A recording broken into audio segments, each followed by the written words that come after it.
Welcome back to Schein on football. How about my guy, Tua Tagovailoa?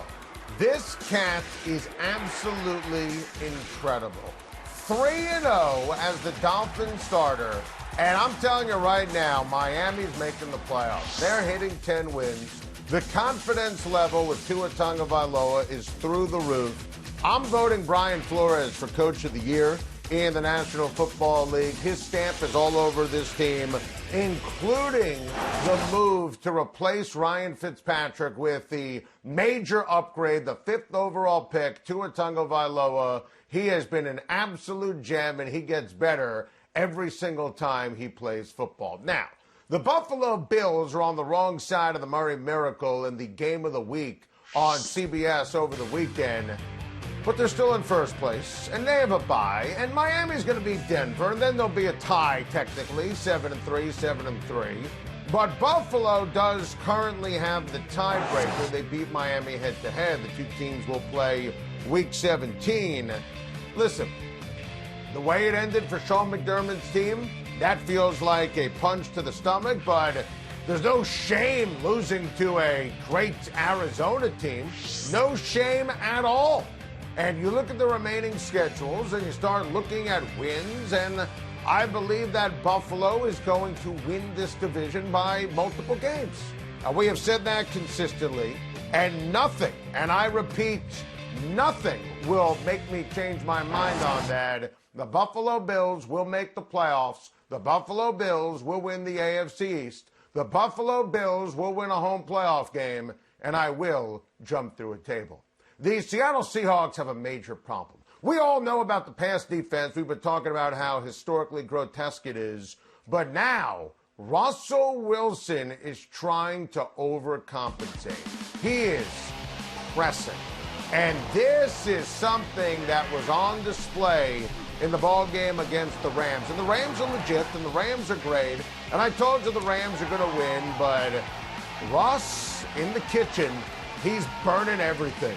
3 turnovers, didn't throw a touchdown, and based upon division record, as we speak, say hello to your third place Seattle Seahawks, which, by the way, didn't finish in third place. I believe that Rams will win the division, Cardinals will make it via the wild card, and I think Seattle is going to end up finishing in third.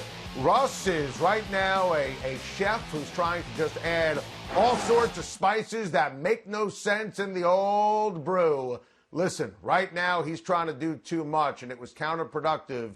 He tried to do it against Buffalo. Good team, didn't work. Against the Rams, didn't work. And it's not going to work Thursday nights against Arizona. I woke up this morning, I had my coffee, I looked out the window, and I saw a pig flying through the air. True story. Anything is possible when Kirk Cousins wins on Monday Night Football. First time he's ever won on Monday Night Football. You like that? You like that. What a win for the Minnesota Vikings. Cousins, a couple of touchdowns, including that amazing catch by Adam Thielen. Both the touchdowns to Adam Thielen. Justin Jefferson was outstanding.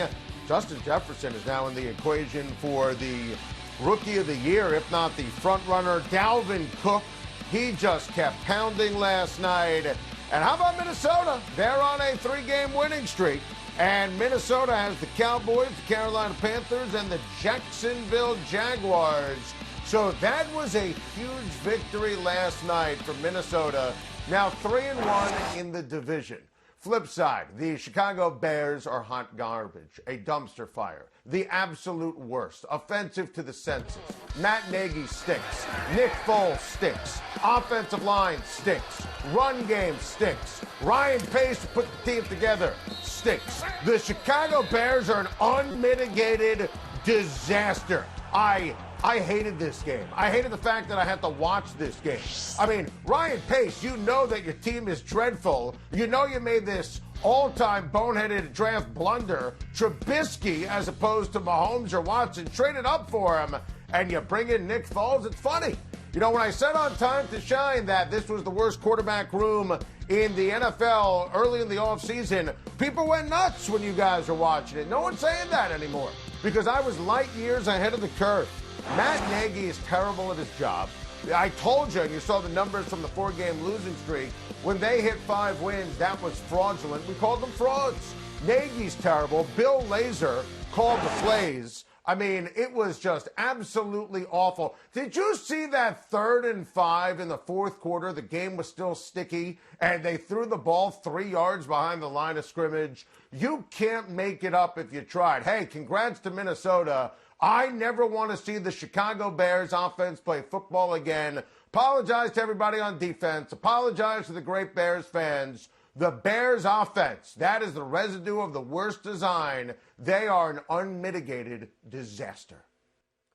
Boy, that is a rough injury for Drew Brees, who's going to miss time. No one knows exactly how long with the cracked ribs and the bruised lung because, there's really no formula for that. It's not like it's a knee. It's not like it's a shoulder. And listen, Drew Brees, he was in pain after this hit for him to come out of the game and not play in the second half.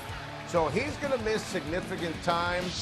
Next sentence, Drew Brees, first ballot Hall of Famer, completing 74% of his passes, fantastic touchdown to interception ratio. I don't think the Saints are going to miss a beat. Seriously. I think Jameis Winston throwing the football. This is why we raved about the signing, playing for Sean Payton, running the ball with Alvin Kamara, who has been unbelievable this season. At the end of the day, I said last week on Time to Shine that after the Saints beat the 49ers, I thought they would win 3 of their next 4. I actually think they could split, could have split with Drew Brees against the Atlanta Falcons, who they have this week, and then they have them in a couple of weeks. Sean Payton's a Hall of Fame coach. He'll utilize Taysom Hill, which won't be as offensive when you now have Jameis Winston. Michael Thomas is back. Sanders is back. Defense is playing great. And I think that the Saints are going to keep on keeping on. Look, the Falcons have a lot of talent, and that's a hated division rival. I thought they'd split with Atlanta anyway. I think they're going to win all these games except for the one against Atlanta, maybe, and of course, Kansas City. And they have that tiebreaker in hand against the Tampa Bay Buccaneers.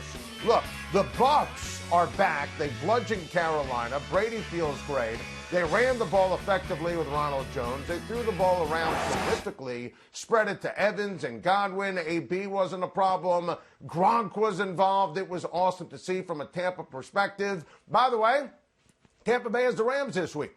There's no guarantee they're going to win this football game. And remember, and this is important here, New Orleans owns the tiebreaker. They swept the season series. Drew Brees is Drew Brees. Saints are going to be A-OK without him. DeAndre Hopkins traded from the Texans to the Cardinals. Will this go down as the worst deal in the history of the NFL? Let's talk this one out on a Tuesday. Yes, it will. Herschel Walker is laughing at this trade. And this was also the easiest first guess in the 6-year history of Time to Shine. I still can't get over this. The throw is ridiculous. The catch, that's over 3 great DBs for the Buffalo Bills. This guy is amazing. The most talented wide receiver in the NFL, bar none. And Bill O'Brien, they're going to build a statue for him outside the stadium in Arizona. Steve Schein, this was an all-time heist. Bill O'Brien traded DeAndre Hopkins. DeAndre Hopkins for David Johnson and a second-round pick. You could make the case that the Cardinals team MVP is Bill O'Brien. Nobody had a worse NFL Sunday than Bill O'Brien. This is wild. Billy O, how low can you go? The worst deal in the history of the NFL. Superstar in his prime for a second-round pick and a broken-down, dead, defunct running back with a bloated contract. That was a Murray miracle. You gotta love sports unless you're Bill O'Brien, the mastermind behind the worst deal in the history of the NFL. Steve Keim and the Cardinals, they got themselves a gem. I still can't get over what happened at the end of that game. That was play of the year in the NFL. Glad we talked that out on a Tuesday. Hey!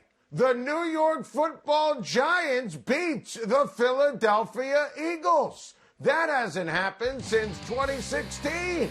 Hey, Daniel Jones ran the ball against the Eagles and didn't trip all over himself. Being serious for a second, there's a great win for the Giants, who are alive in the division. I'm Ron Burgundy. I mean, Giants football? Why the hell not? Joe Judge has done a heck of a job. He deserves a lot of credit. The fact that Jones hasn't turned it over consecutive games, that's a big deal. There's also this. The Eagles are a dumpster fire. Blame Wentz. Blame the offensive line. Doug Peterson deserves major heat. They rolled Wentz out twice in the third quarter, and it worked, and that was it. There's no identity for the Philadelphia Eagles. They missed the playoffs this year. I'm telling you, major heads are going to roll. Peterson and Wentz both deserve major blame.